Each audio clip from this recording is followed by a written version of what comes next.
சாதிவாரி கணக்கெடுப்பு நடத்த வேண்டிய அதிகாரம் படைத்த நிறுவனம் என்பது மத்திய அரசுதான், ஒன்றிய அரசுதான். அரசமைப்பு சட்டம் ஒன்றிய அரசுக்குத்தான் அந்த அதிகாரத்தை அளித்திருக்கிறது. மாநில அரசுகள் அப்படி ஒரு கணக்கெடுப்பை சாதிவாரி அடிப்படையில் மேற்கொண்டால் கூட அதனை இந்திய ஒன்றிய அரசு தங்களுக்கான அதிகாரபூர்வமான தரவாக ஏற்றுக்கொள்ள வாய்ப்பில்லை. அரசமைப்பு சட்டம் அதை அனுமதிக்காது.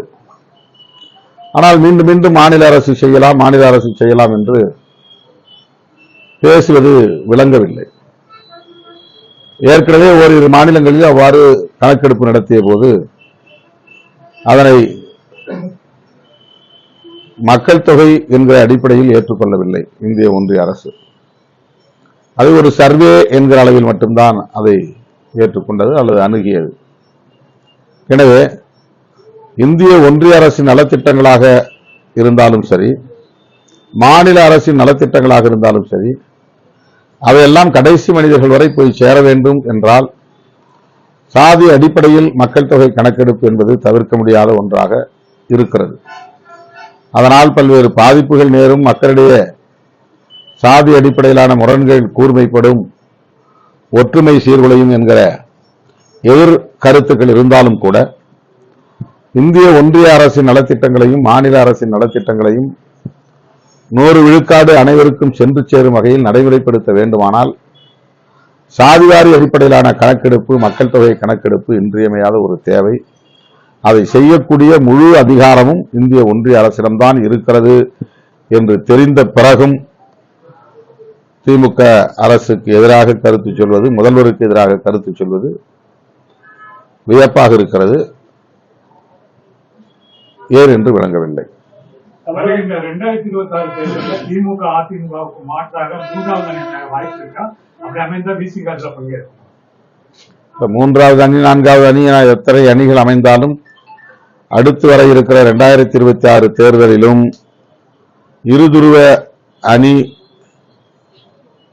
அணிகள் களத்தில் நேருக்கு நேர் மோதும் சூழல்தான் உள்ளது. திமுக தலைமையிலான மதசார்பற்ற முற்போக்கு கூட்டணி, அதிமுக தலைமையிலான இன்னொரு கூட்டணி. அந்த கூட்டணியில் யார் யார் இருக்கிறார்கள் என்று இன்னும் தெரியவில்லை. அந்த கூட்டணிக்கு தலைமை பாஜகவா அதிமுகவா என்பது கூட இன்னும் விளங்கவில்லை.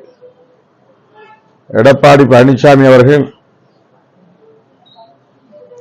அதிமுக பாஜக இடையே கூட்டணி உருவானது என்று அதிகாரப்பூர்வமாக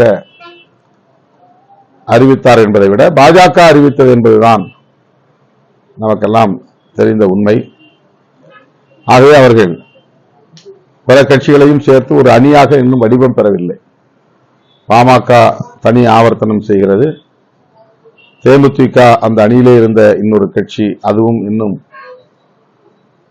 தனது கூட்டணி எது என்பதை உறுதிப்படுத்தவில்லை.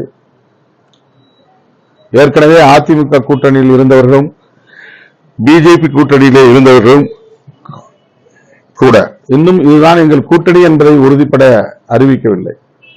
ஆக இன்றைக்கு ஒரு வடிவத்தோடு வலுவோடு தொடர்ந்து இயங்குகிற அணியாக மதசார்பற்ற முற்போக்கு கூட்டணி தான் உள்ளது. எதிர்வரும் 2026 தேர்தலில் இந்த கூட்டணியே மாபெரும் மக்கள் ஆதரவோடு வெற்றியை பெறும் என்று நான் நம்புகிறேன். செய்திகளை உடனுக்குடனும் துல்லியமாகவும் தெரிந்து கொள்ள சப்ஸ்கிரைப் பண்ணுங்க.